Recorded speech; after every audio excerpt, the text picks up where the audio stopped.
வடகிழக்கு பருவமழையினால் சென்னை மாநகராட்சியில் தேங்கிய 1700 மெட்ரிக் டன் குப்பைகளை அகற்ற நடவடிக்கை எடுக்கப்பட்டிருப்பதாகவும் இதற்காக 185 வாகனங்கள் கூடுதலாக பணியில் ஈடுபடுத்தப்பட்டிருப்பதாகவும் சமூக நலத்துறை அமைச்சர் வளர்மதி தெரிவித்திருக்கிறார்.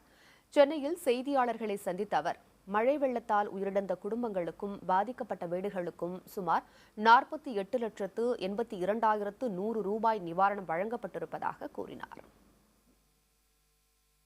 200 வார்டுகளிலும் 225 சிறப்பு மருத்துவ முகாம்கள் ஆரம்பிக்கப்பட்டு இவற்றில் 206 முகாம்களும் 19 நடமாடும் முகாம்களும் மண்டலம் 13 வேளச்சேரி பகுதியில் படகு மூலம் சென்று மருத்துவ சேவை செய்து வருகின்றனர்.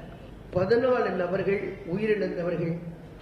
இதில் 11 நபர்களின் குடும்பத்திற்கு நிவாரண உதவியாக தலா 4 லட்சம் வீதம் 44 லட்சம், சேதமடைந்த 90 வீடுகளுக்கு நிவாரண உதவியாக 4,82,100 ஆக மொத்தம் 48,82,100 ரூபாய் வழங்கப்பட்டிருக்கிறது.